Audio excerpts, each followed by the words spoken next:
Welcome to Edison Group Television. I'm Amanda Morrell. I'm joined this afternoon by Peter Coker, who's the CEO of Martin Aircraft Company. Welcome, Peter. Thank you. So you've got a very interesting product on your hands called the Martin Jetpack. Can you tell us a little about the Martin Jetpack? Well, the Martin Jetpack is a twin-ducted driven aircraft. Carries either a person or it can carry up to 120 kilograms of payload. It can be flown manned or unmanned. Presently it's driven by a V4 two-stroke engine, and really we're targeting a number of different customers around first responder, commercial and private. So is the main potential market in the emergency first responders area? Or? Our first target market is around the first responder area. That's the fire, police, ambulance, natural disaster recovery and border security. And those are the sort of people who are really interested in using it in a tactical environment to start with.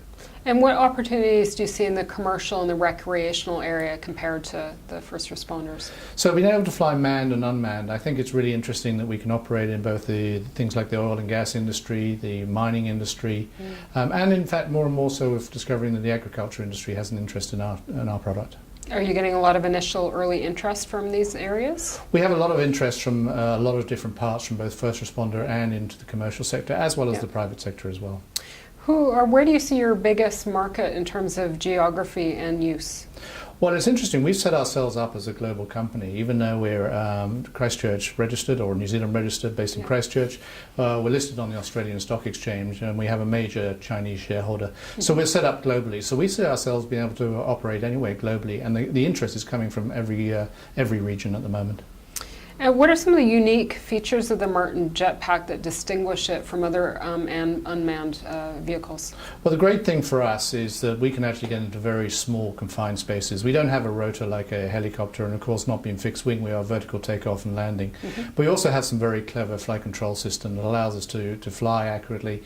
We can take our hands off and the actual aircraft will stay in one position in the sky. And finally, actually, we're built around safety as well. So we have a very, very efficient ballistic parachute, which is safe down to around 6 meters. So it can fly at altitudes of what and travel how far?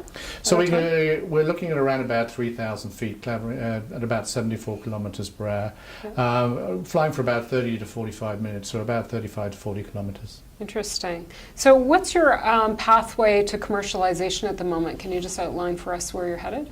Yeah, so really what we've done, and we've spent our time since we've had the listing back in February last year, is we've been concentrating on taking the aircraft, taking the design and moving it forward into very much a commercial product. So if you like, we've drawn a line in the sand against research and development, and we're getting a product out there against a technical specification. So presently we're working through improved prototypes and bringing in the new flight control system, the new engine and the new parachute, and a slightly different airframe as well. It's actually much more structurally based upon research. And then the next stage is actually move it into the production process as well, and that's actually being built up at the moment in Christchurch. Right now you've got your first order due for the third quarter of this year. How soon after that could you anticipate moving into full production, and what would that production capacity be? So our plan right now is to really build up slowly, relatively slowly. We're on a path of commercialization but also of certification, which is around going from an experimental aircraft through to restricted to a fully certified jetpack through the New Zealand Civil Aviation Authority. So our rate of build up is relatively low, but in fact actually because we have manned and unmanned, we can opportunity looking at the unmanned market means that they may well find more unmanned air vehicles than manned vehicles initially until we have the certification in place. So the rate of growth will be dependent upon the orders as they come in. We have a capacity in Christchurch for up to 500 jetpacks per year, but we see in the future our ability to have a number of different regions also assembling jetpacks for us. Oh, very exciting. And so after your IPO, you attracted a major investor, KuangChi Science Limited. What do they bring to the table in terms of expertise, and how will their investment change Martin Aircraft's financial position, if any? Well, KuangChi Science are a disruptive technology company, very, very innovative. They deal in near-space technology. They also have created what we call the global community of innovators, a number of companies very similar to Martin Jetpack, all who have an ethos of making human lives better around the world, and that's really their philosophy. They sit at the hub of this innovation. So the first thing is that they have a lot of technical capabilities that we can call upon, and a lot of knowledge that we can call upon.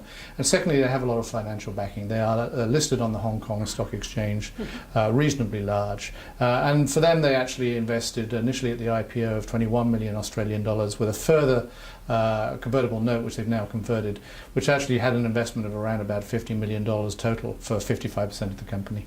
So that'll be a big boon to your overall position and where you can go from here? So that's right. So really what we look at now is using that cash that we have in the bank, moving towards that commercialization. And really that was the key. As soon as we had the money from the IPO, it's enabled us to really focus on that commercialization process and really starting to be able to deliver to customers this year.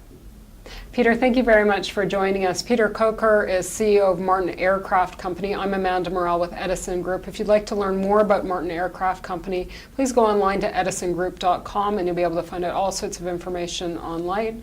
Thank you very much for joining us.